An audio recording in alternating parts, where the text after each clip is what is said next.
আসসালামু আলাইকুম। সাকিব স্টোরি লাউঞ্জে সবাইকে জানাই আন্তরিক শুভেচ্ছা। আজ শুনবেন ভারতনাট্যম অভিযানের চতুর্থ পর্ব। বিরাট ক্যাসিনোর চকচকে মোজাইক করা মেঝে, এন্ট্রি ফি দিয়ে দোতলায় উঠে এলো ওরা। চারদিকে নানা রকম খেলার ব্যবস্থা। সুন্দরী থাই মেয়েদের সঙ্গে জোড়া বেঁধে প্রচুর আমেরিকান বসে আছে। চেমিন ডেফের এবং চেইজের পাশ কাটিয়ে ওরা একটা কোণের খালি টেবিলে গিয়ে বসল। নিজের জন্য একটা স্কচ এবং ক্যাথির জন্য ভোদকা মার্টিনি অর্ডার দিল রানা।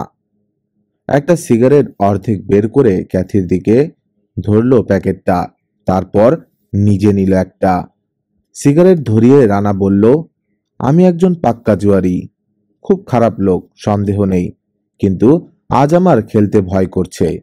স্পষ্ট বুঝতে পারছি আজ আমার ভাগ্য সহায়তা করবে না, খেললে ঠিক হেরে যাব। আমাকে একটু সাহায্য করবেন আপনি? আমি জীবনে এসব খেলিনি, তাছাড়া এসব পছন্দও করি না। চাকরি খোয়াবার ভয় না থাকলে কিছুতেই আপনার সঙ্গে এখানে ঢুকতাম না। এখন বলুন কি সাহায্য করতে হবে? একটু বিরক্তি ক্যাথির কণ্ঠে। খুব সোজা খেলা, আমার হয়ে আপনাকে একটু খেলতে হবে। বললাম তো আমি এসব খেলা জানি না। আপনার কোনো চিন্তা নেই, শিখিয়ে দেব। আমি যা বলবো আপনি শুধু তাই করবেন। এই নিন $4000। রুলেট খেলতে হবে আপনাকে। বিস্মিত ক্যাথি বলল, বাবা এত টাকা! যদি হেরে যাই? ব্যাপারটা আগে আপনাকে বুঝিয়ে বলি। নোটগুলো ক্যাথি ডেভনের হাতে দিয়ে রানা বলল, এই টাকা আপনাকে ধার দিচ্ছি, কারণ ধার না দিলে আমার আজ রাত্রির মন্দভাগ্যের আওতা থেকে রেহাই পাবে না টাকাগুলো। আমরা পাকা জুয়ারিরা সৌভাগ্য এবং মন্দভাগ্যের অদৃশ্য হাত উপলব্ধি করতে পারি এক আশ্চর্য শক্তির বলে, এবং সেটার নির্দেশ মেনে চলি। যেই ধার দিয়ে দিলাম অমনি এই মুহূর্ত থেকে ওই টাকা আমার না, বুঝেছেন? কিন্তু যাতে হেরে গেলে ওই ধার আপনাকে আবার শোধ করতে না হয়, সেজন্যে টাকাটা কোথায় কিভাবে খেলতে হবে সেটা আমি আপনাকে বলে দেব। হারলে আমার দোষে হারবেন, আপনি দায়মুক্ত। কত প্যাচ! জুয়ারিদের নানান কুসংস্কার থাকে জানতাম, কিন্তু আপনার মধ্যেও। হাসল ক্যাথি। বেশ, এখন বলুন কি করতে হবে। রুলের টেবিলের সামনে অল্প লোকের ভিড় ছিল। রানা জিজ্ঞেস করল, এখানকার সবচেয়ে উঁচু স্টেক কত? আনলিমিটেড, যত খুশি খেলতে পারেন, নিরুৎসুক কণ্ঠে জবাব দিল কাঠি হাতে লোকটা। মিস ডেভন, টাকাগুলো ক্রুপিয়ার কাছে দিয়ে কলয় খেলুন। সব একসঙ্গে? অবাক হয়ে যায় ক্যাথি। হ্যাঁ, সব। $4000 দেখে শিরদাঁড়া খাড়া হয়ে গেল ক্রুপিয়ার। চটপট গুনে নিয়ে আর চোখে দেখে নিল একবার রানাকে। নোটগুলো টেবিলের ফাঁক দিয়ে ভেতরে ফেলে দিয়ে 40টা লাল প্লেগ নিয়ে কালো ঘরে রাখলো। আরো কয়েকজন অল্প স্বল্প স্টেক ধরল। টেবিলের তলায় হাত ঢোকালো একবার ক্রুপিয়া। রানা বুঝল কোথাও একটা বেল বেজে উঠল নিশ্চয়ই। যেন হাওয়ায় ভেসে দুজন ষণ্ডা মতো লোক এসে দাঁড়ালো টেবিলের পাশে। ঘুরিয়ে দেওয়া হলো থালাটা। হাতির দাঁতের ছোট্ট সাদা বলটা ছুটে বেড়াতে লাগলো থালাময়। রানা চেয়ে দেখল ক্যাথি এক দৃষ্টে চেয়ে আছে থেমে আসা থালাটার দিকে। কি করে জানি রানা জানত জয় অনিবার্য। মৃদু হাসল। 13 ব্ল্যাক, লো অ্যান্ড অড, উঁচু গলায় বলল কাঠিধারী। উজ্জ্বল হয়ে উঠল ক্যাথির চোখ। রানার দিকে চাইল সে। এক বস্তা লাল প্লেগ জমল ক্যাথির পাশে। মোট 80টা হলো। আবার 40টা দিন কালোয়। কাঠি দিয়ে প্লেগগুলো গুনে নিয়ে কালোয় রাখা হলো। আবার থেমে এলো থালাটা। আশেপাশের লোক জড়ো হতে আরম্ভ করেছে। হাতির দাঁতের বলটা এ ঘর ও ঘর টপকে গিয়ে একটা ঘরে থামল। 20 ব্ল্যাক, হাই অ্যান্ড ইভেন। বাচ্চা মেয়ের মতো আনন্দে আত্মহারা হয়ে উঠল ক্যাথি ডেভন। অদ্ভুত এক অনাসাদিত পূর্ব উত্তেজনা অনুভব করছে সে। নেশায় পেয়ে বসেছে যেন ওকে। জিজ্ঞেস করল, এবার? এই দানটা আমরা খেলবো না, বলল রানা। অবাক হয়ে ক্যাথি এবং ক্রুপিয়া চাইল রানার দিকে। মাথা নাড়ল রানা। রানার ভেতর থেকে কে যেন বলে দিল অপেক্ষা করো। আশেপাশে সবার ওপর একবার চোখ বুলিয়ে নিল রানা। এতক্ষণ যারা $10-20 খেলছিল, রানার জেতা দেখে তারাও স্টেক বাড়িয়ে দিয়েছে। 20-30, কেউ বা 50। জমে উঠেছে খেলা। লোকে ভিড় করতে আরম্ভ করলো এই টেবিলে। আবার ঘুরলো থালা। থালা থামতেই রানা দেখলো ছোট্ট বলটা পড়ল গিয়ে সবুজ দুটো ঘরের একটায়। বুকের ভিতরটা ধক করে উঠল একবার। বড় বাঁচা বেঁচে গেছি তো। স্টিকধারী চিৎকার করে বলল, 00। তারপর কালো লাল সব ঘরের প্লেগগুলোই তুলে নিল টেবিল থেকে। এবার রেড। রানা হাসলো ক্যাথির দিকে চেয়ে। কত? 00 দেখে ভয় ধরে গেছে ক্যাথির। বুকের ভিতরটা ওর কেঁপে উঠল একবার রানা যখন বলল 40। বেশ লোক জড়ো হয়ে গেছে এবার। কানাঘুষো হচ্ছে ওদেরকে নিয়ে। ক্যাথির হাত থেকে প্লেগগুলো নিয়ে লালে রাখলো কাঠিধারী। আবার ঘুরল থালা। রানা টের পেল কিছু উৎসুক চোখ লক্ষ্য করছে ওর মুখ। নিরাসক্ত ভাবে সিগারেট ধরালো ও। এক বিন্দু কাঁপল না হাত, কিন্তু ভিতর ভিতর একটু উত্তেজিত না হয়ে পারল না রানা। প্রতিবারই কি ভাগ্য তার সহায় হবে? এবার খেলা কি উচিত হলো? থালাটা যখন থেমে আসছে রানা দেখল কপালের ঘাম মুছছে ক্যাথি। হাত কাঁপছে তার। সেই মুহূর্তে আরেকবার রানা ঘৃণা করলো জুয়া খেলাটাকে। এ এক হাত কুৎসিত সংক্রামক ব্যাধি। 34, রেড, আই অ্যান্ড ইভেন। মৃদু গুঞ্জন উঠল আশেপাশে। লোভী দৃষ্টিতে সবাই চেয়ে দেখল গুনে গুনে 80টা লাল প্লেগ ক্যাথির পাশে সাজিয়ে দিল ক্রুপিয়া। মোট হলো 160টা। ব্যাস, চলুন। রানা ডাকলো ক্যাথিকে। আর খেলবেন না? না। ক্যাথিকে নিয়ে ক্যাশিয়ারের কাউন্টারের দিকে এগোলো রানা। $16,000 নোট গুনে নিল ক্যাথি 2-3 বার করে। তারপর সেগুলো কালো ভ্যানিটি ব্যাগে পুরে আবার এসে বসলো রানার সঙ্গে কোণের সেই টেবিলটায়। হাতের ব্যাগটা সযত্নে রাখলো সেই টেবিলের মাঝখানে। নিজের জন্য একটা স্কচ এবং ক্যাথির জন্য আরেকটা মার্টিনি অর্ডার দিয়ে রানা বলল, আপনার কপালটা সত্যিই ভালো। আমার কপাল মানে? খেললেন তো আপনি, আমি তো কেবল আপনার কথা মতো কাজ করলাম। যাই হোক, আপনার কপালেই তো হলো। এখন আমার $4,000 শোধ করে দিন। সবই আছে ব্যাগে, বের করে দেব? ব্যাগে হাত দিল ক্যাথি। না না, সব কেন? আমার টাকা আমাকে দিয়ে দিন। আপনি খেলে যা জিতেছেন ও টাকা আপনার। আমাকে দেবেন কেন? অবাক হয়ে রানার চোখের দিকে চাইল ক্যাথি ডেভন। ঠোঁট দুটো ফাঁক হয়ে গেছে, চোখ দুটো বিস্ফোরিত। কথাগুলো যেন ঠিক বুঝতে পারল না সে। $12,000? এ কি সম্ভব? বলল, যা, ঠাট্টা করছেন। ঠাট্টা নয়, সত্যি। $12,000 দরকার বলেছিলেন না? সেই 12,000 আজ নিজেই উপার্জন করে নিলেন আপনি। বিস্মিত বিমূঢ় ক্যাথি ধীরে ধীরে বুঝল কেন ওকে আজ এখানে নিয়ে এসেছে মাসুদ রানা। কেন জোর করে ওকে ধার দিয়েছে $4,000। তারপর যেন এটাকে ও অপরিচিত বিদেশির অযাচিত দান বলে প্রত্যাখ্যান করতে না পেরে সেজন্য তাকে দিয়েই খেলানো হয়েছে সবটা খেলা। কথাটা ঠাট্টা নয়। তাকে 10 বছরের দুর্বিষহ দায় থেকে মুক্ত করে দিয়েছে ওই নিষ্ঠুর দুর্ধর্ষ চেহারার পাকিস্তানি স্পাই। হঠাৎ এক অদম্য আবেগে উথলে উঠল ক্যাথির বুকের ভিতরটা। টেবিলের কিনারা ধরে না ফেললে হয়তো পড়েই যেত ক্যাথি। দুই কুনুই টেবিলের ওপর রেখে দুই হাত দুই গাল ধরে নিজেকে স্থির রাখতে চেষ্টা করল সে। তারপর হঠাৎ দুই চোখ ঢেকে ফুঁপিয়ে কেঁদে উঠল সেই স্থান কাল পাত্র ভুলে গিয়ে। টপ টপ করে কয়েক ফোঁটা জল ঝরে পড়ল প্লাস্টিক ঢাকা টেবিলের উপর হাতের তালু বেয়ে। একটা ওয়েটার তাই দেখে এগিয়ে আসছিল। হাতের ইশারায় তাকে সরে যেতে বলল রানা। 1 মিনিটের মধ্যেই সামলে নিল Kathy.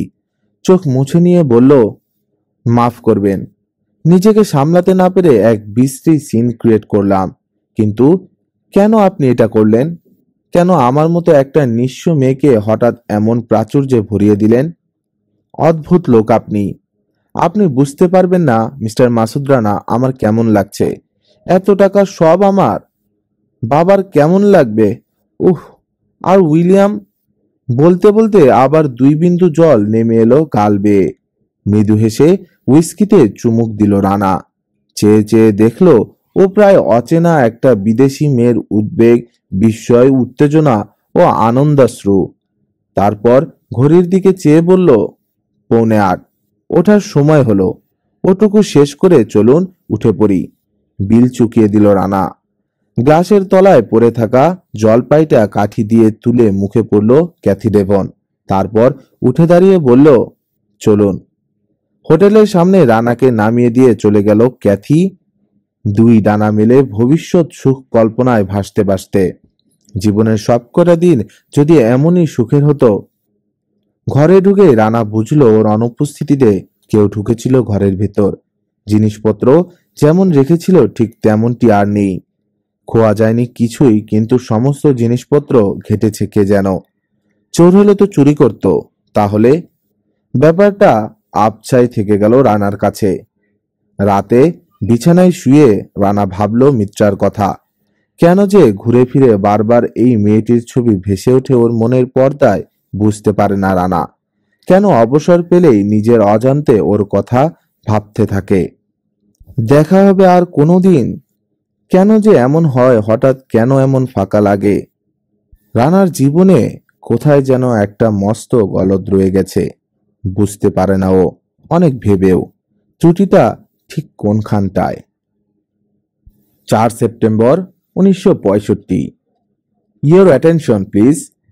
Pan American Airways announced the departure of its jet clipper round the world service flight PA001 to Rangoon, Calcutta, Karachi, Beirut, Istanbul, Munich, Frankfurt, London, New York. Passengers are requested to board the aircraft. Thank you. চড়া পর্দার তীক্ষ্ণ নারীকণ্ঠ 20টা loud speaker থেকে ছড়িয়ে পড়ল সারাটা এয়ারপোর্টে। বহু ছাপছোপ দেয়া পাসপোর্টটা ফেরত পেয়ে প্যাসেঞ্জার্স লাউঞ্জের দিকে এগোলো রানা। প্রায় 40-45 জন প্যাসেঞ্জার। রানা খেয়াল করলো একজন যাত্রী ওকে লক্ষ্য করছে সামনে ধরা খবরের কাগজের আড়াল থেকে আর চোখে। আনমনে তার পাশে গিয়ে দাঁড়ালো রানা। লোকটার হাতে ধরা কাগজটার দিকে চোখ পড়তেই চমকে উঠল সে। 3 তারিখের একটা পূর্ব পাকিস্তানি কাগজ। রানার দুর্ঘটনার খবরটা পড়ছে লোকটা মনোযোগ দিয়ে। মাটিতে রাখা একটা অ্যাটাচি কেসের গায়ে লোকটার নাম পড়ল রানা। টিআর পট্টবর্ধন। নিশ্চয়ই ভারতীয়। টের পেয়ে গেল নাকি ওরা? ফ্লাইট ক্যান্সেল করে দেবে। সপ্তাহে 3টে মাত্র ফ্লাইট, মঙ্গল, বৃহস্পতি, শনি। আজ না গেলে 6 তারিখের আগে পৌঁছাতে পারবে না টিটাগড়ে। কিন্তু টের পাবে কি করে? অসম্ভব। এটা বোধহয় দৈব সংযোগ। গতরাতে তার ঘরের লোক ঢোকার কথাও মনে পড়ল রানার। গোড়াতেই গলদ হয়ে গেল না তো? এই অবস্থায় কলকাতা যাওয়া কি নিরাপদ? ঘুরে দাঁড়ালো চিন্তিত রানা। তারপর স্থির করলো এখন আর পিছিয়ে যাওয়া যায় না। প্লেনে উঠবার সিঁড়িতে পা দিয়েই নিজের নাম অর্থাৎ মিস্টার থিরা শুনে থমকে দাঁড়ালো রানা। দেখলো ক্যাথি ডেভন আসছে পিছন থেকে দৌড়ে। ওই পট্টবর্ধন থেকে সাবধান, ও কিছু একটা সন্দেহ করেছে।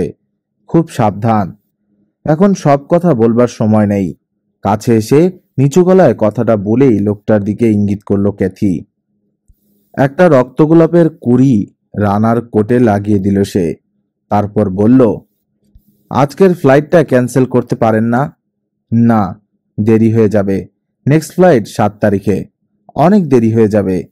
রানা লক্ষ্য করলো ভিতর ভিতর কেন জানি অত্যন্ত উদ্বিগ্ন হয়ে আছে ক্যাথি। আপনি গ্র্যান্ড হোটেলেই উঠছেন না? খুব সম্ভবত।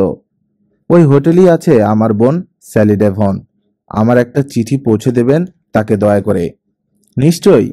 আর মিস্টার শিশানকে আমার ধন্যবাদ জানাবেন। আপনাকেও অসংখ্য ধন্যবাদ। Good bye.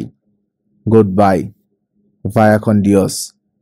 চিঠি নিয়েই রানা উঠে গেল সিঁড়ি বেয়ে। রুমাল নাড়ল ক্যাথি। রানাও একটু হাত নেড়ে ঢুকে পড়ল ভিতরে। রানার ঠিক পেছনের সিটে এসে বসল টিয়ার পট্টবর্ধন। মাথায় এক বোঝা দুশ্চিন্তা নিয়ে সিট বেল্ট বাঁধল মাসুদ রানা। সুনীল সাগর পেরিয়ে এক সময় এলো রূপালী নদী নালার দেশ শ্যামল বাংলা। নিচে সবুজ কার্পেট বিছানো। তারপর মহানগরী কলকাতা।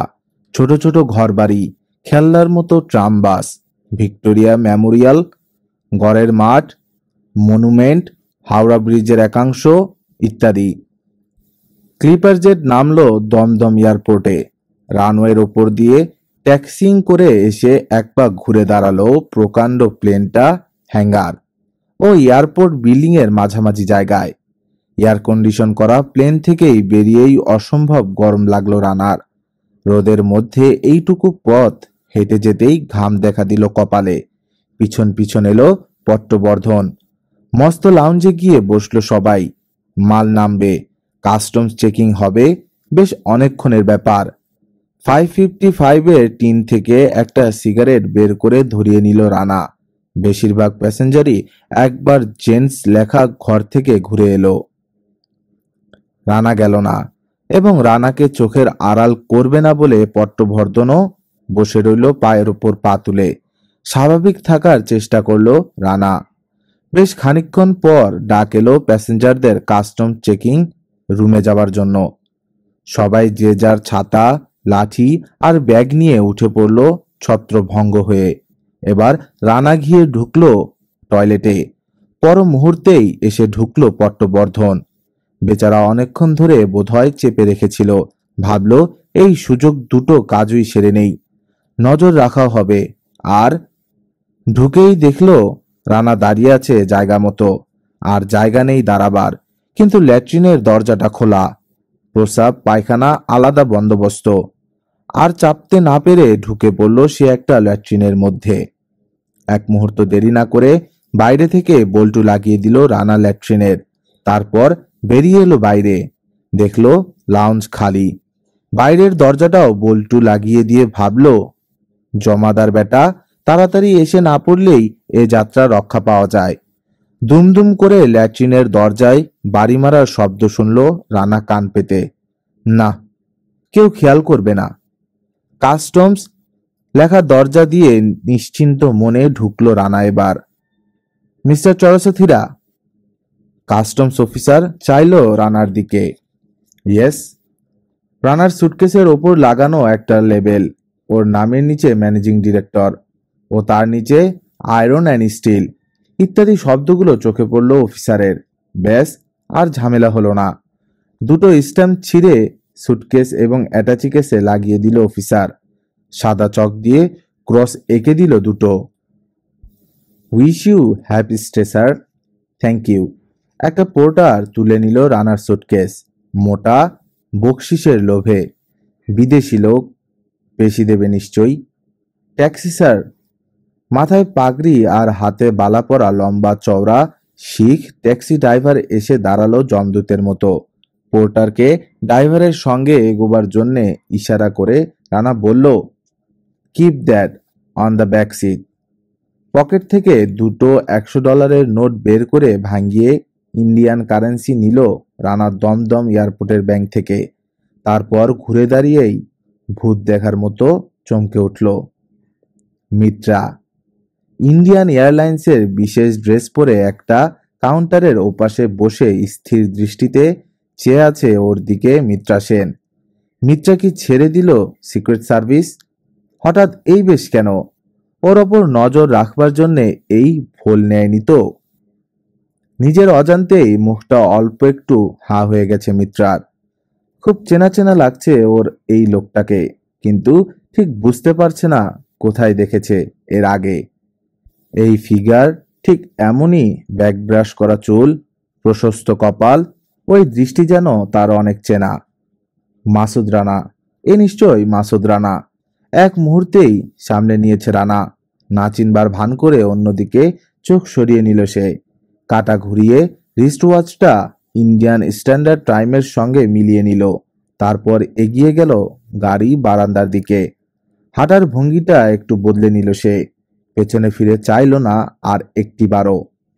কিন্তু চাইলে দেখতে পেত এক অবর্ণনীয় খুশিতে ঝলমল করে উঠল মিত্রা সেনের মুখ। চিনতে পেরেছে সে, ওই দৃষ্টি ভুলবার নয়। তাহলে বেঁচে আছে। চোখ বন্ধ করে 2 হাত তুলে কপালে ঠেকালো সে তার অদৃষ্ট দেবতার উদ্দেশ্যে। 2 ফোঁটা জল ঝরে পড়ল 3 তারিখের একটা পূর্ব পাকিস্তানি খবরের কাগজের ওপর। Chiria More, gun foundry road, Kashipur road, Barrackpore trunk road, Shyambazar, Acharya Prafullachandra road, Dharmatala street ধরে একে বেঁকে এসে শিখ ড্রাইভার থামল চৌরাঙ্গীর গ্র্যান্ড হোটেলের সামনে। পিছনের সিটে বসে এতক্ষণে গোলাপের কুড়িটা পকেটে পুরেছে রানা। উল্টে পড়েছে কোট।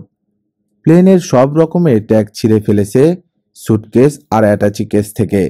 টান দিয়ে চরসাথীরার লেবেল উঠিয়ে ফেলেছে বাক্সের ডালা থেকে।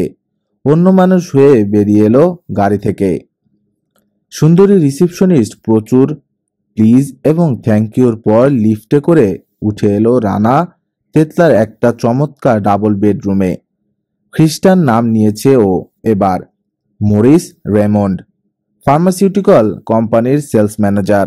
এয়ার কুলারটা অন করে দিয়ে 555 টিনের ভিতর থেকে একটা ক্যাপস্টান বের করে ধরিয়ে নিল মাসুদ রানা। পোর্টারকে বকশিস দিয়ে বিদায় করে দরজা লাগিয়ে একটা চেয়ারে এসে বসল। অতি দ্রুত চিন্তা করছে সে। পট্টবর্ধন এতক্ষণে নিশ্চয়ই ছাড়া পেয়েছে। ধরা পড়ে গেছে রানা। তার থাই পাসপোর্টের আর কানাকড়ি মূল্যও নেই এখানে। ও এখন একটা পাকিস্তানি স্পাই ছাড়া কিছুই নয়। এখানে যদি ধরা পড়ে তাহলে কোনো সাহায্য পাবে না ও স্বদেশ থেকে। সোজা অস্বীকার করবে পাকিস্তান ওর পরিচয়। জামার একটা বোতামে হাত বুলালো মাসুদ রানা। এই অবস্থা থেকে মুক্তি লাভের জন্য পটাশিয়াম সায়ানাইড লুকানো আছে বোতামটায়। সে তো অনেক পরের কথা। এখন কি করা যায়? নিশ্চয়ই প্রত্যেকটি হোটেলে খোঁজ নেওয়া হবে চরসাথীরা বলে কেউ উঠেছে কিনা। না পেলে সারা কলকাতার প্রত্যেকটি হোটেলে আজকে যত লোক উঠেছে তাদের সবাইকে পরীক্ষা করে দেখবে ওরা। রানার চেহারার বর্ণনা দেয়া হবে প্রত্যেকটি হোটেলে, থানায় এবং ইন্টেলিজেন্স ব্রাঞ্চে। রানার ফটোগ্রাফ পাঠানো হবে সব জায়গায়। শহরটা তছনছ করে খুঁজবে ওরা মাসুদ রানাকে। অবশ্য লক্ষ লক্ষ মানুষের ভিড়ে হারিয়ে যাওয়া একটা মানুষকে খুঁজে বের করা অত সহজ নয়। কথাটা ভেবে একটু আশ্বস্ত বোধ করল ও। কিন্তু ধরা পড়ল কি করে? কোন খানটায় ভুল করল সে? থাই ব্যবসায়ীর ছদ্মবেশ এখন ওর দিকে সকলের দৃষ্টি আকর্ষণ করবে। আয়নার সামনে দাঁড়িয়ে সমস্ত দাগ মুছে ফেলল রানা কেমিক্যালস দিয়ে। চরসাথীরার পাসপোর্ট, ভিজিটিং কার্ড, প্লেনের টিকিট ইত্যাদি সব রকম চিহ্ন একসঙ্গে জমা করে বাথরুমে নিয়ে পুড়িয়ে ফেলল। এখন আর কোনো আবরণ থাকলো না। নিজের বুদ্ধি খাটিয়ে টিকে থাকতে হবে। ধরা পড়লে হয় বীরের মতো যুদ্ধ করতে করতে প্রাণ ত্যাগ করবে, না হয় বোতাম তো আছেই। হঠাৎ মনে হলো মিত্রা। এই অবস্থায় মিত্রা কোনো সাহায্য করবে? Indian Airlines. Good afternoon madam, put me to enquiry counter please. Just hold a moment sir, enquiry engaged. 10 second অধীর অপেক্ষায় দাঁড়িয়ে থাকলো রানা রিসিভার কানে ধরে। তারপর খটাং করে ও ধারের রিসিভার তুলল মিত্রা সেন। গড় করে আউড়ে গেল গত। Indian airlines, airport enquiry, good afternoon. চিনতে পারছো মিত্রা? ধক করে উঠল মিত্রার বুকের ভেতরটা। সেই গলা। সত্যি ও বেঁচে আছে, ভুল হয়নি তার। হ্যাঁ পারছি। কেমন আছো? ভালো। আমার ঠিকানাটা বলবো? না। এটা ওপেন লাইন। কোথায় দেখা হবে? 5টায়, চিড়িয়াখানার সামনে। কেবল তুমি থাকবে না আশেপাশে তোমার বন্ধু বান্ধবও আশা করব? অবিশ্বাস করো না, কারণ পরে বলবো। অনেক কথা আছে, সব বলবো। রাখলাম। ছেড়ে দিল মিত্রা। নীরব রিসিভারটা কান থেকে সরিয়ে একবার দেখল রানা। তারপর নামিয়ে রেখে সোজা ঘরে ফিরে গিয়ে লাঞ্চ অর্ডার দিল। মাটনটা বাদ রাখলো অর্ডার থেকে সযত্নে। মাটন বলতে এরা বোঝে পাঁঠার মাংস, আর ওই গন্ধটা একদম বরদাস্ত করতে পারে না ও। আবার চিন্তার ঘোড়দৌড় চলল রানার মাথার মধ্যে। কতক্ষণ আর কতক্ষণ টিকে থাকতে পারবে ও? 24 ঘন্টা। এর মধ্যেই হোটেল পরিবর্তন করতে হবে। প্ল্যান করে ফেললো ও কিভাবে এগোবে, কিভাবে ভুল নিশানা দিয়ে ওদের চোখে ধুলো দেবে। অনেকটা নিশ্চিন্ত হলো রানা। স্নান সেরে খেয়ে নিয়ে বিছানায় এসে শুয়ে পড়ল রানা দরজা বন্ধ করে। বিছানায় শুয়ে শুয়েই পিস্তলটা পরীক্ষা করে নিল একবার। তারপর বালিশের পাশে পিস্তলটা রেখে ওটার বাটের ওপর ডান হাত রেখে ঘুমিয়ে পড়ল। রানা যখন নিশ্চিন্ত মনে ঘুমোচ্ছে, ঠিক সেই সময় অনেকগুলো সরকারি ডিপার্টমেন্টে এমার্জেন্সি অর্ডার এলো। টেলিফোনের পর টেলিফোন চলতে থাকলো সারা কলকাতা জুড়ে। মৌমাছির চাকে যেন ঢিল পড়েছে। অত্যন্ত তৎপর হয়ে উঠল এক শ্রেণীর কর্মচারী। ওয়্যারলেসে ইনফরমেশন গেল টিটাগড়। মাইক্রোবাস থেকে মোড়ে মোড়ে নামিয়ে দেয়া হলো এক এক জোড়া সন্ধানী চোখ, হাতে B2 সাইজের একটা করে ফটো। ঠিক 4:30টায় পাক্কা বিলিতি পরিচ্ছদ পরে বেরিয়ে এলো রানা ঘর থেকে। চেহারাটা সামান্য পরিবর্তন করে নিয়েছে সে, হাতে দামি সানগ্লাস। লিফটের দিকে না গিয়ে করিডর ধরে এগোলো রানার সিঁড়ির ঘরের দিকে। বাম পাশে মোড় ঘুরে দেখলো একটা মেয়ে ঘরে তালা দিয়ে রওনা হলো সিঁড়ির দিকে। প্রথমেই রানার মনে হলো ক্যাথি এখানে কেন। পর মুহূর্তে বুঝতে পারলো এ ক্যাথি নয়, তার বোন স্যালি ডেভন। ক্যাথির চাইতে দেখতে অবশ্য এ অনেক ভালো, তবে দু বোন মিলে আছে চেহারায়। চিঠিটার কথা ভুলেই গিয়েছিল। পকেট হাতড়ে পেয়ে গেল। ওটা বের করে নিয়ে দ্রুত পায়ে এগিয়ে গেল ও মেয়েটির দিকে। আপনি বোধহয় মিস স্যালি ডেভন, তাই না? রানার দিকে চেয়েই অসম্ভব চমকে উঠল মেয়েটি। বলল, আগে হ্যাঁ, আমি স্যালি। আর আপনি? আমার নাম মরিস রেমন্ড। সম্প্রতি ব্যাংকক থেকে এসেছি। আপনার জন্য চিঠি আছে।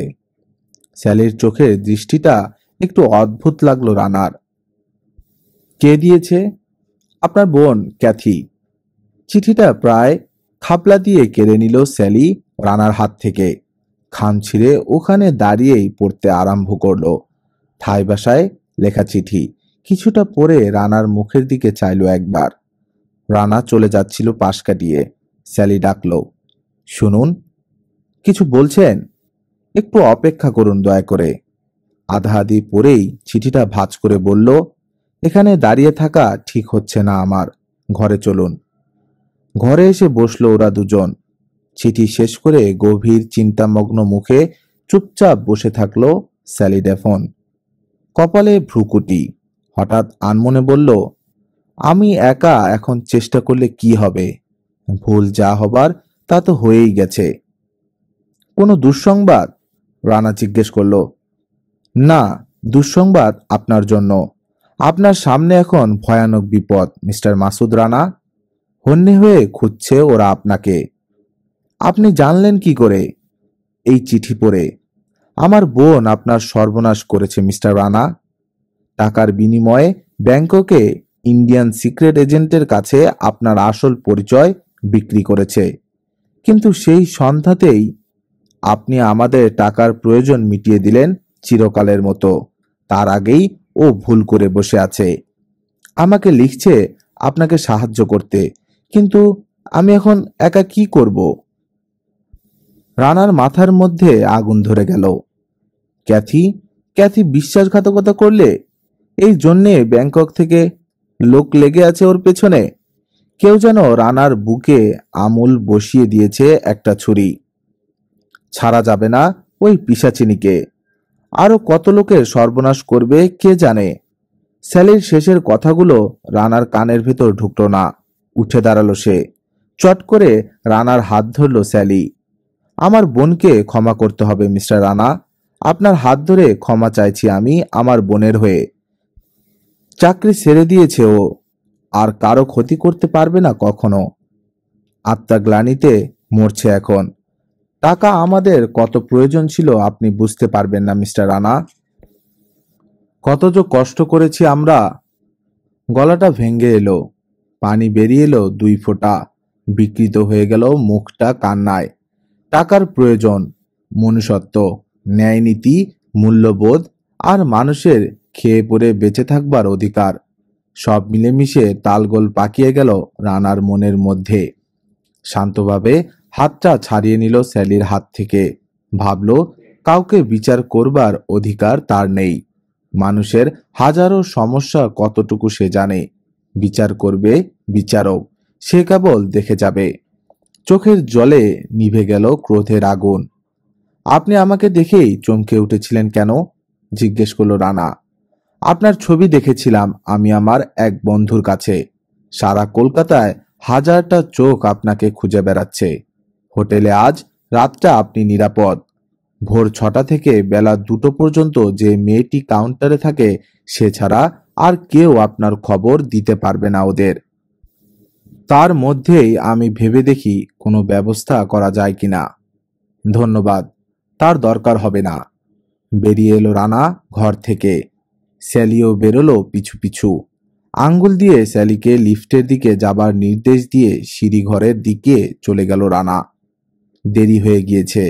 সানগ্লাসটা পরে নিয়ে হাতের ইশারায় একটা ট্যাক্সি ডাকলো রানা ফুটপাথে দাঁড়িয়ে। আলিপুর, চিড়িয়াখানা। পিছনের সিটে বসে রানা ভাবছে, এইবার বোঝা গেল কি করে ওরা টের পেল তার সত্যিকার পরিচয়। এতক্ষণ কিছুতেই জটিল গ্রন্থিটা খুলতে পারছিল না সে। চারদিক থেকে আটঘাট বেঁধে নেমেছিল ও। হঠাৎ সব যেন ওলট পালট হয়ে গেল। খেলা মাত্র শুরু হয়েছে। পনকে 4, পনকে 4, king's knight bishop 3, queen's knight bishop 3, bishop knight 5, pawn queen's 3। ব্যাস, 2.5 বছরের বাচ্চা মেয়েটা এসে উল্টে দিল যেন দাবার বোর্ড। ঠিক 5:15 পৌঁছলো রানা চিড়িয়াখানার গেটের সামনে। মিত্রা এসে দাঁড়ালো। 2টো টিকিট কেটে রেখেছে সে। ট্যাক্সির ভাড়া মিটিয়ে দিল রানা। দেরি হয়ে গেল একটু। রানা লজ্জিত হলো। দেরি কোথায়? পাকিস্তান স্ট্যান্ডার্ড টাইম অনুসারে 15 মিনিট আগেই পৌঁছেছ। বরং আরো 15 মিনিট অপেক্ষা করতাম। লোকে যে যাই ভাবুক না কেন। অনেক হাঁটলো দুজন। হরেক রকম রং বেরঙ্গের পাখি, বানর, বাঘ, ভাল্লুক, সিংহ, জিরাফ, জেব্রা, হিপোপটোমাস, গন্ডার সব দেখে বসলো গিয়ে ওরা নির্জন লেকের পারে পাথরের আসনে। লেকের ভিতর দ্বীপের মতো জায়গাটা লাল আর কালো ঠোঁটের রাজহাঁস ভেসে বেড়াচ্ছে অল্প জলে, আর থেকে থেকে শামুক তুলছে ডুবে ডুবে। এতক্ষণ দরকারি একটা কথাও হয়নি ওদের মধ্যে। রানার বাঁ হাতটা তুলে নিয়ে কোলের ওপর রাখল মিত্রা। অনেক কথা বলবে বলেছিলে, কই একটা কথাও তো বলছো না? রানা জিজ্ঞেস করলো। কথাগুলো গুছিয়ে নিতে পারছি না। তুমি এয়ারলাইন্সে ঢুকলে কবে? আর ঢুকলেই যদি এয়ার হোস্টেস হলে না কেন? Air hostess? গ্ল্যামারের লোভে সবকিছু বিকোনো আমার দ্বারা সম্ভব নয়। মামাকে ধরে জয়দ্রথের মুঠি থেকে বেরিয়েছি। নাচের স্কুলে মাস্টারি করতে পারতাম। আগেও ভারতনাট্যম আর কত্থক শেখাতাম আমি। কিন্তু এখন আমার পক্ষে নাচা উচিত হবে না বলে এই চাকরিটাই নিলাম। নাচা উচিত নয় কেন? সেই কথা বলতেই তোমাকে ডেকেছি রানা। আমি প্রেগনেন্ট। মাথা নিচু করল মিত্রা। বলো কি? বিস্মিত রানা মিত্রার মুখের দিকে চাইল। হ্যাঁ, তোমার সন্তান। লাফিয়ে উঠে দাঁড়ালো রানা। অদ্ভুত এক উত্তেজনা বোধ করল সে। বিচিত্র এক শিহরণ। মিত্রার 2 বাহু ধরল ও 2 হাতে। সত্যি বলছো মিত্রা? সত্যি বলছো? মৃদু হাসল মিত্রা। খুশি হয়েছ? আমার কেমন লাগছে তা তোমাকে কিছুতেই বোঝাতে পারবো না মিত্রা। আমার সন্তান। চলো আজই বিয়ে করে ফেলি আমরা। কিন্তু না, বিয়ে করা বোধহয় ঠিক হবে না। এক ভয়ঙ্কর খেলায় নেমেছি আমি। যে কোনো মুহূর্তে মৃত্যু ঘটতে পারে আমার। তোমার তখন কি হবে? তুমি মহা চিন্তায় ফেললে দেখছি আমাকে। অত বিচলিত হচ্ছ কেন? বিয়ে তো আমাদের হয়েই গেছে। আর তোমার কপালেও যা হবার তা হবেই। ভবিতব্য অদৃষ্ট তো নির্ধারিতই থাকে। এত কম সময়ের মধ্যে বুঝলে কি করে তুমি? মাত্র তো কদিন হলো। সব রকম লক্ষণ আরম্ভ হয়ে গেছে, পরিষ্কার বুঝতে পেরেছি আমি। অনেক জল্পনা কল্পনা করলো দুজন ভবিষ্যৎ নিয়ে, দুজন দুই দেশের, দুই জাতের মানুষ এক হয়ে গেল অদৃশ্য এক বন্ধনে। অন্য সময়ে কি কেউ কাউকে এত আপন ভাবতে পারত? অবাক হয়ে যায় রানা, মিত্রা দুজনেই। সন্ধ্যা হয়ে এসেছে। নিজের বিপজ্জনক অবস্থার কথা মিত্রাকে বলল রানা, সব খুলে বলল আগামীকাল ভোরের ট্রেনে টিটাগড় যাচ্ছে ও। সব শুনল মিত্রা। অনেকক্ষণ চুপ করে থেকে একটা দীর্ঘশ্বাস ফেলে বলল, যদি পারতাম বুকের মধ্যে লুকিয়ে রাখতাম তোমাকে, কিছুতেই যেতে দিতাম না টিটাগড়ে। ওই দেয়ালের ওপাশে আমি যাইনি কখনো। শুনেছি যে যায় সে আর ফেরে না কোনোদিন। কি আছে ওখানে জানি না। জয়দ্রথ মৈত্রের সবচাইতে বিশ্বস্ত এক আটজন ছাড়া বাইরের আর কেউ জানে না। যারা জানে তাদের বাইরে আসতে দেয়া হয় না। আমরা সবাই জানতাম পূর্ব পাকিস্তানের ওপর একটা চরম আঘাত হানবার জন্যে আমাদের ওই সাংস্কৃতিক শুভেচ্ছা মিশন। কিন্তু কই, কিছুই তো হলো না। শেষ পর্যন্ত কোনো মতে প্রাণ হাতে নিয়ে পালিয়ে বাঁচলাম আমরা। কি ছিল মৈত্র মশায়ের মনে? কতদূর সফল হলো সেই মিশন তা তিনিই জানেন। আমি শুধু বলতে শুনেছি ওকে একবার, ওদিকের কাজ শেষ, এবার টিটাগড়ের প্রহরা দ্বিগুণ বাড়িয়ে দিতে হবে। অনেকগুলো অ্যান্টি এয়ারক্রাফট গানও ফিট করেছে ওরা এরিয়ার চারধারে। হঠাৎ থেমে বলল, তুমি আমার যত আপনই হও না কেন, এসব কথা একজন পাকিস্তানি স্পাইকে বলতে আমার কি যে খারাপ লাগছে তা বোঝাতে পারবো না। দেশের প্রতি বিশ্বাসঘাতকতা করছি, অথচ তোমাকে না বললে বিপদে পড়বে তুমি। তোমাকে বাড়ি ফিরতে হবে কটার মধ্যে? প্রসঙ্গ পরিবর্তন করতে চাইল রানা। আজ ফিরবো না বলে দিয়েছি মামাকে। বলেছি বান্ধবীর বাসায় যাচ্ছি। কিন্তু আমার সঙ্গে যদি ধরা পড়ো তবে তো কঠিন শাস্তি হয়ে যাবে তোমার। হোক, শাস্তি হওয়াই তো দরকার আমার। মেরে তো আর মেরে ফেলতে পারবে না। সান্ত্বনা পাবো, প্রায়শ্চিত হলো। আর তোমাকে একা বিপদে ফেলে পালিয়েও গেলাম না। এসব কি আবোল তাবোল কথা বলছো তুমি? সে তুমি বুঝবে না। আমি যে একজন শত্রুপক্ষের স্পাইকে ভালোবেসেছি, যে শপথ নিয়ে দেশের কাজে নেমেছিলাম, কোথায় গেল সে অগ্নি শপথ? মাঝে মাঝেই ভাবছি এ আমি অন্যায় করেছি। নিজের স্বার্থে জয়দ্রথের বিরোধিতা করলাম, দেশের বিরোধিতা করলাম। এখন স্বামীর স্বার্থে, সন্তানের স্বার্থে আবার তাই করছি। সন্দেহ হচ্ছে ভালোবাসার মূল্যে কি জাতি, ধর্ম, দেশ, সমাজ, সংসার সবকিছু বিকিয়ে দেয়া যায় না? না উচিত। তাছাড়া এটা ভালোবাসা না, একটা সাময়িক মোহ, তাও তো বুঝতে পারিনি আজও। প্রেম যদি হবে তো এত দ্বিধাদ্বন্দ্ব কেন? অন্তর্দাহে জ্বলছি কেন অহরহ? এত ভাবলে তুমি ঠিক মরে যাবে মিত্রা। তোমার দুর্বলতার কোনো সুযোগ নিতে আমি চাই না। তুমি বরং সরে যাও আমার পথ থেকে। যদি কখনো ইচ্ছে করে এসো, আমি তোমার অপেক্ষায় থাকব। তুমি স্বেচ্ছায় এসেছিলে এগিয়ে, এখন যদি পিছিয়ে যাও তোমার দোষ দেব না আমি। তা জানি, চেষ্টা করেছি, কিন্তু কিছুতেই যেতে পারছি না পিছিয়ে। হু হু করে ওঠে বুকের ভেতরটা। শোনো মিত্রা, ব্যাপারটাকে অন্য দৃষ্টিকোণ থেকে তো ইচ্ছে করলেই দেখতে পারো। তুমি তো আসলে তোমার দেশের কোনো ক্ষতি করছো না। প্রতিবেশী একটা দেশকে এক হীন চক্রান্ত থেকে আত্মরক্ষা করতে সাহায্য করছো। আমরা তো তোমার দেশের কোনো ক্ষতি করতে যাচ্ছি না। তোমার দেশের কয়েকটা খারাপ লোক মিলে যদি শান্তিপ্রিয় প্রতিবেশীকে অন্যায়ভাবে পর্যুদস্ত করতে চায়, তাহলে পৃথিবীর নাগরিক হিসেবে সেটা বন্ধ করা তোমার কর্তব্য নয়? অন্যায় যা তা অন্যায়ই। নিজের দেশ অন্যায় করলেও সেটা ন্যায় হয়ে যায় না। যাক, এসব কথা তোমার ভালো লাগবে না হয়তো, তবে ভেবে দেখতে চেষ্টা করো, হয়তো অন্তর্দাহ কমতে পারে। ঢং ঢং করে ঘন্টা পড়ল। 8টা বাজে। আজকের মতো বন্ধ হয়ে যাচ্ছে চিড়িয়াখানা। বেরিয়ে এলো ওরা। ঠিক সোয়া ৮টায় চিড়িয়াখানার গেটের পাশে একটা পাবলিক টেলিফোনে একটা বিশেষ নাম্বার ঘোরালো রানা। খটাং করে তুলল কেউ রিসিভার, কিন্তু কথা বলল না। হিস করে একটা একটানা শব্দ এলো রানার কানে। আশেপাশে কেউ নেই, তবু গলাটা যতদূর সম্ভব খাদে নামিয়ে রানা বলল, Masud Rana in danger, six protection and help. তাও কোনো উত্তর নেই। আবার বলল Rana, I repeat, Masud Rana in danger, six protection and help. Record হয়ে গেল রানার বক্তব্য। নামিয়ে রাখলো রানা রিসিভার। মিত্রাকে নিয়ে সোজা হোটেলে ফিরে এলো রানা। দুজনের কেউ লক্ষ্য করল না ওরা লিফটে উঠতেই একজন লোক দ্রুত পায়ে কাউন্টারের দিকে এগিয়ে গিয়ে টেলিফোনের রিসিভার তুলে নিল। ঘরে বসে ওরা খেয়ে নিল 7 কোর্সের ইংলিশ ডিনার। স্যালির সঙ্গে কয়েকটা দরকারি কথা বলবার প্রয়োজন বোধ করল রানা, কিন্তু সে তো এখন নাচ ঘরে চলে গেছে, ওখানেই দেখা করতে হবে ওর সঙ্গে।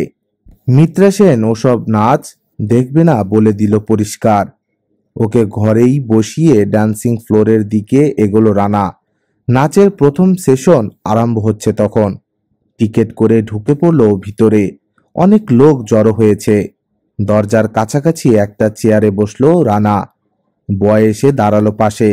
হুইস্কি এবং সোডার অর্ডার দিয়ে চারধারে একবার চোখ বুলালো সে। 1200 বর্গফুটের মতো হবে চারকোনা ঘরটা। গোটা 30 টেবিল এলোমেলোভাবে সাজানো। অনেক স্ত্রী পুরুষ এসেছে ঘোড়ায় জোড়ায়। ছেলে বুড়ো সব রকম মুখই দেখা যাচ্ছে। বিকৃত রুচির সমাবেশ। সবার সামনেই গ্লাস। গরম হয়ে নিচ্ছে সবাই নাচ আরম্ভ করবার আগে। একটা মুখও চিনতে পারল না দেখে একটা স্বস্তির নিঃশ্বাস ফেলল সে। ভাবল, মহানগরী কলকাতায় একজন লোককে খুঁজে বের করা কি এতই সোজা? স্যালির সাথে আরেকবার দেখা না করে টিটাগড়ের পথে রওনা হতে পারছে না রানা। নাচের বিরতিতে নিশ্চয়ই দেখা হবে। একজন উঠে দাঁড়ালো ড্যান্সিং ফ্লোরের ওপর। একটা স্পটলাইট পড়ল তার মুখের ওপর। বাকি ঘরটা অন্ধকার হয়ে গেল। আজকের অনুষ্ঠানেই কলকাতায় মিস স্যালির শেষ অনুষ্ঠান। আপনারা যারা আজ শেষবারের মতো তার নাচ দেখতে পাচ্ছেন তাদের ভাগ্যবানই বলবো। আজ আবহ সঙ্গীতে আছেন জোসেফ ফার্নান্দেজ।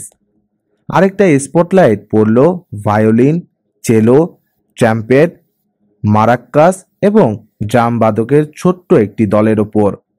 স্টেজের ডান পাশে গোল হয়ে বসেছে তারা, বিচিত্র রংচঙের কাপড় পরে।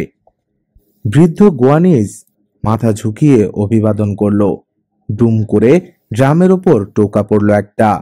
মোলায়েম বাজনা এলো কানে। এবার শুরু হচ্ছে নাচ।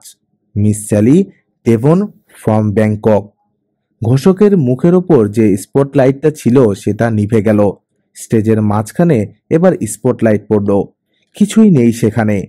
আলোটা ধীরে ধীরে বেগুনি হয়ে গেল, যেন মাটি ফুঁড়ে বেরিয়ে এলো স্যালি ডেভন স্টেজের ওপর। ট্র্যাপডোরটা বন্ধ হয়ে গেল। কালো নাইলনের নেটে ঢাকা স্যালির দেহ। পরিষ্কার দেখা গেল ভেলভেটের একটা ছোট্ট জাঙ্গিয়া এবং ব্রেসিয়ার ছাড়া কিছুই নেই স্যালির ফর্সা শরীরে। বাজনার তালে তালে সাপের মতো দুলছে ওর দেহের ওপরের অংশ।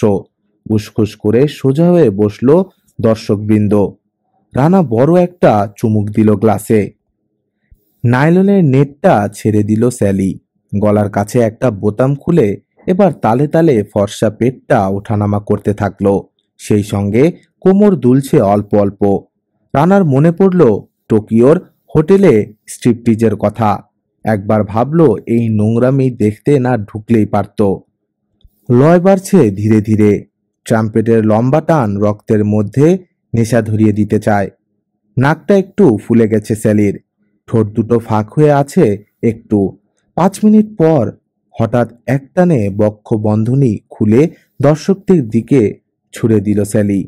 হৈ হৈ করে উঠল দর্শকবৃন্দ। অশ্লীল একটা মন্তব্য করল কেউ অন্ধকার থেকে। রানা বুঝলো আর থাকা যাবে না। একটু পরেই খোলো খোলো, সব খুলে ফেলো, টেক ইট আউট বেইবে বলে চিৎকার আরম্ভ করবে উত্তেজিত দর্শকবৃন্দ। ধাপে ধাপে নামিয়ে নিয়ে যাবে স্যালি এদের নরকের দরজায়। ছিক ছিক ছিক মারাক্কাসের শব্দে কান গরম হয়ে উঠেছে সবার। আশেপাশের টেবিলে উত্তেজনায় হাঁপাচ্ছে সবাই। ক্লেদাক্ত নারকীয় পরিবেশ। দ্রুততর হচ্ছে ড্রামের ছন্দ। এক্ষুনি তাণ্ডবলীলা আরম্ভ হয়ে যাবে এই ঘরের মধ্যে। মেঝেতে একটা বোতল আছড়ে ভাঙ্গার শব্দ পাওয়া গেল। উঠি উঠি করেও উঠতে পারছিল না রানা। এবার এক ঢোকে গ্লাসটা খালি করে উঠে পড়বে ভাবল।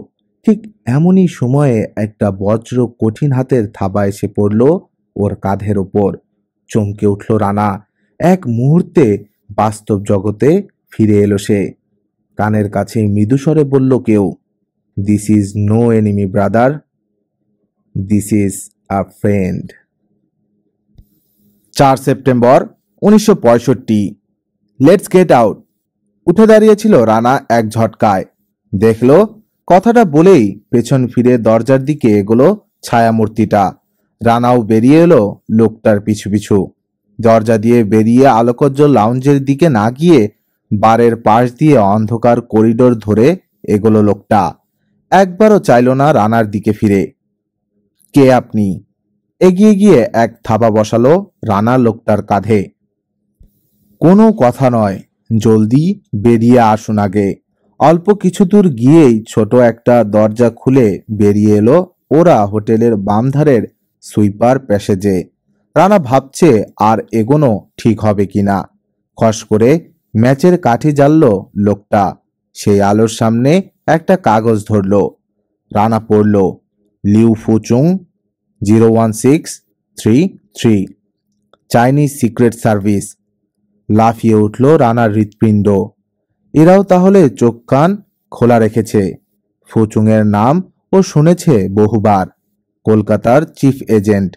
কিন্তু তাকে বের করে আনলো কেন ফুচুং? কাগজটা পুড়িয়ে ফেলল ফুচুং।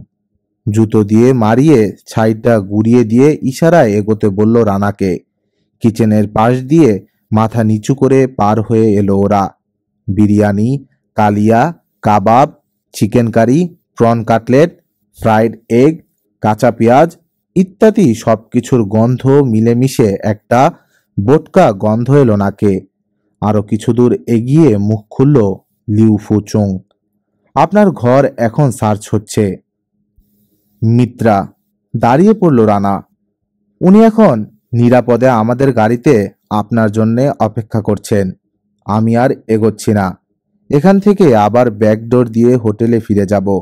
ওদের কার্যকলাপ লক্ষ্য করা দরকার। আপনি গলি দিয়ে বেরিয়ে বাঁ দিকে হাঁটতে থাকবেন। ঠিক 500 গজ দূরে দেখবেন রাস্তার ওপাশে একটা কালো সুপার ভক্সল গাড়ি দাঁড়িয়ে আছে। আপনি উঠে বসলেই আমাদের ফ্ল্যাটে নিয়ে যাবে ড্রাইভার। আমি বাসায় টেলিফোন করে সব ইনস্ট্রাকশন দিয়ে দিয়েছি। কোনো অসুবিধা হবে না আপনাদের। Good luck. সময় মতো সাহায্যের জন্য অনেক ধন্যবাদ আপনাকে। উত্তর এলো না কোনো। ততক্ষণে পিছন ফিরে কয়েক পা এগিয়ে গেছে ফুচুং। দ্রুত মিলিয়ে গেল সে অন্ধকারে।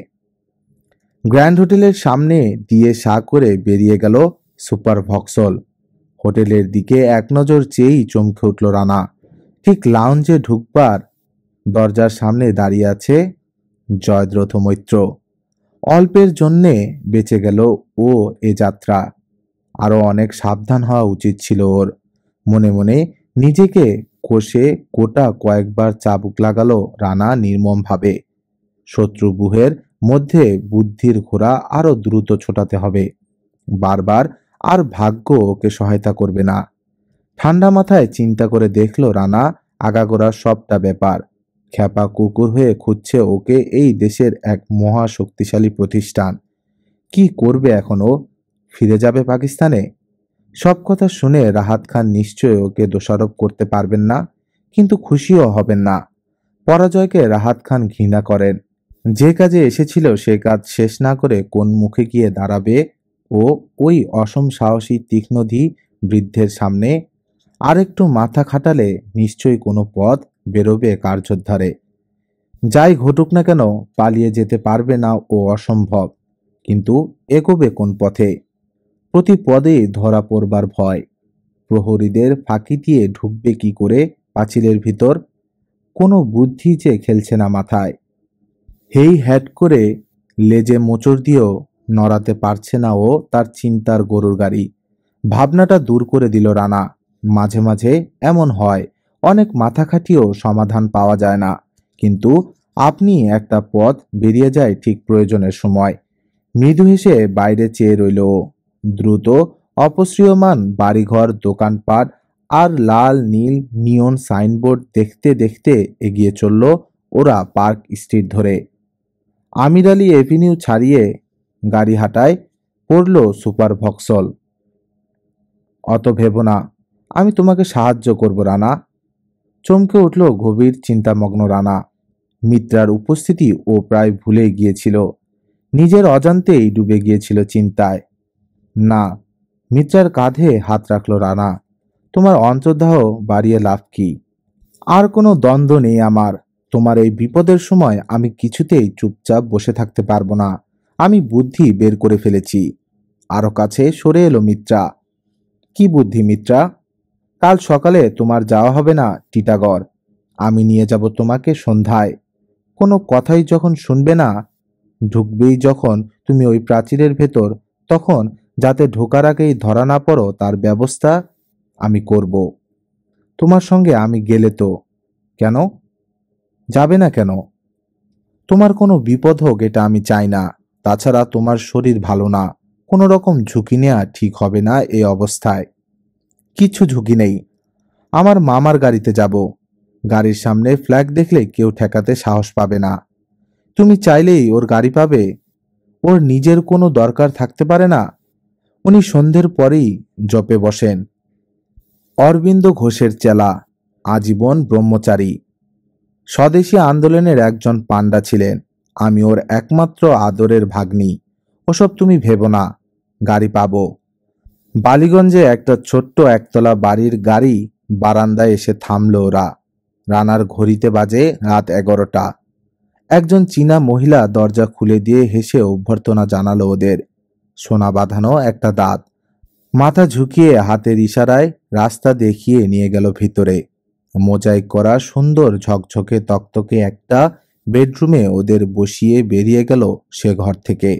একটু পরে রানার সুটকেস এবং অ্যাটাচি কেসটা এনে রাখলো ড্রাইভার এক কোণে। এ কোন মুল্লুকে এলাম রে বাবা, সবই তো চীনা দেখছি। বাথরুমের দিকে এগুলো মিত্রা। রানা ভাবছে, পিসিআইয়ের পাত্তা নেই কেন? কি হলো? আর চাইনিজ সিক্রেট সার্ভিসই বা এত খবর জানলো কোত্থেকে? এখানে একই সঙ্গে কাজ করছে নাকি দুই দেশ? মিনিট 15 পর ফুচুং এসে ঢুকলো ঘরে। একটা চেয়ার টেনে নিয়ে বসলো। বলিষ্ঠ দেহ, চেহারা অনেকটা বাঙালির মতো। পরিষ্কার বাংলা বলে, ভাগ্যিস সময় মতো মেসেজ পাঠিয়েছিলেন মিস্টার রানা। আর একটু দেরি হলেই কাজ হয়েছিল আর কি। কিন্তু আপনাকে স্পট করলো কি করে ওরা? তুমুল কাণ্ড বাঁধিয়ে বসেছে দেখলাম। আর আপনিই বা টের পেলেন কি করে যে ধরা পড়ে যাচ্ছেন? সমস্ত ঘটনা ভেঙে বলল রানা। তারপর জিজ্ঞেস করল, আপনারা খবর পেলেন কি করে? ওহো, আপনি বুঝি জানেন না? গতরাতে আপনাদের পিসিআই এজেন্ট মোহাম্মদ আলী ধরা পড়ে গেছে দলবল সহ। এখন সে আইএসএস এর টর্চার চেম্বারে। আমরা আপনাদের চিফের সঙ্গে কন্ট্যাক্ট করেছিলাম আজ। তার কাছেই আপনার আগমন সম্পর্কে জানতে পারি টেলিফোন নাম্বারটাও। 9টার দিকে আপনার মেসেজ পেয়েই আমি ছুটলাম গ্র্যান্ড হোটেলে। পিসিআইয়ের কাজ এখন আমরা টেক আপ করেছি। যতদিন অন্য কেউ না আসবে ততদিন আমাকেই চালিয়ে নিতে হবে। হোটেলের অবস্থা কিরকম দেখলেন? কি আবার, একটু অবাক হয়ে গেছে ওরা, কিন্তু মোটামুটি নিশ্চিন্ত আছে ধরা আপনাকে যাবেই। এইচ তো এখন এই ডান্সারের সঙ্গে খুব মজা আছে। জড়াজড়ি করে ঢুকলো দুজন রুমের মধ্যে, দরজা লাগিয়ে দিল। আমি বেচারা আর কি করি, ফিরে এলাম। রানা বুঝলো এই বন্ধুটির কাছেই স্যালি ডেভন ওর ছবি দেখেছে, তাই এক নজরেই চিনতে পেরেছিল আজ বিকেলে। জয়দ্রথের সঙ্গে স্যালি। হাসি পেল রানার। যাক, এখন আপনার প্ল্যান কি? জিজ্ঞেস করলো ফুচুং। কাল যাচ্ছি টিটাগড়। এত ঘটনার পরেও নির্ঘাত ধরা পড়ে যাবেন, কোনো লাভ নেই গিয়ে।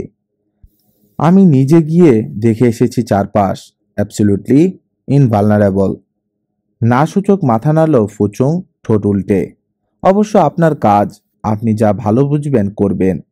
তবে আমার মনে হয় কথাটা আর শেষ করল না সে। মিত্রার দিকে চোখ পড়তেই লজ্জিত হয়ে উঠে দাঁড়ালো। আপনাদের বিশ্রাম দরকার, আর বিরক্ত করব না। কাল দেখা হবে। এখান থেকে ইচ্ছে করলেই কাল আপনি আপনার চিফের সঙ্গে কথা বলতে পারেন। আমাকে বললেই ব্যবস্থা করে দিব। আচ্ছা আসি, শুভরাত্রি। রানা বসেছে বিছানার উপর। দরজাটা বন্ধ করে দিয়ে মিত্রা এসে রানার চুলের মধ্যে হাত ঢুকিয়ে দিল। আচ্ছা, এই চীনা ভদ্রলোক আমাকে কি মনে করলেন বলতো? এমন লজ্জা করছিল। ভাবছিলাম অন্তত শালীনতার খাতিরে আমার আজ বাড়ি ফিরে যাওয়া উচিত ছিল এখান থেকে, কিন্তু কিছুতেই নড়তে পারলাম না। কেন পারলে না? হেসে জিজ্ঞেস করলো রানা। বোঝো না? রানার মাথাটা চেপে ধরল সে বুকের মধ্যে। কেউ কি বলতে পারে এ আমার শেষ রাত নয়? তুমি আমাকে বেহায়া বানিয়ে দিয়েছ রানা। একটা মস্ত ডাবল বেড, স্প্রিং এর খাট নীল বেড কভারে ঢাকা, নিচে দামি নীল চাদর। ওঠো দেখি। এটা তুলে ভাঁজ করে রাখি। বাক্স থেকে স্লিপিং গাউনটা বের করে নিয়ে বাথরুমে ঢুকলো রানা। বেড কভার ভাঁজ করে আলনায় রাখলো মিত্রা। শাড়িটার ভাঁজ নষ্ট করলে চলবে না। খুলে সেটাও রাখলো আলনার উপর। ব্লাউজ না খুলেই ভিতর থেকে হুক খুলে টান দিয়ে বের করে আনলো ব্রেসিয়ার। তারপর ড্রেসিং টেবিলের ওপর থেকে ইয়ার্ডলি ট্যালকম পাউডারের কৌটাটা তুলে নিয়ে অকৃপণভাবে ছড়ালো সারা গায়ে।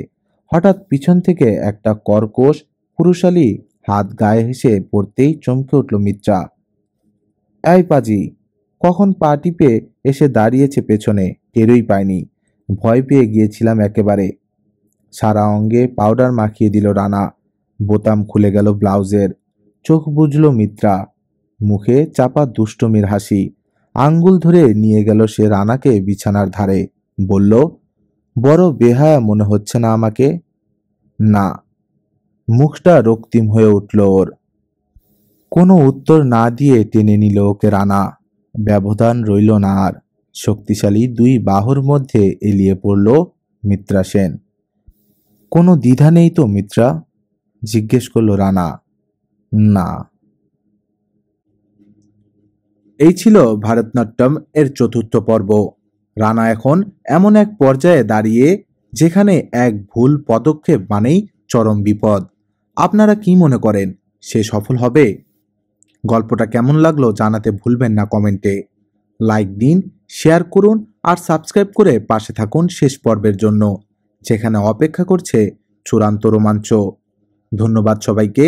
সুস্থ থাকুন, সচেতন থাকুন আর গল্পে থাকুন।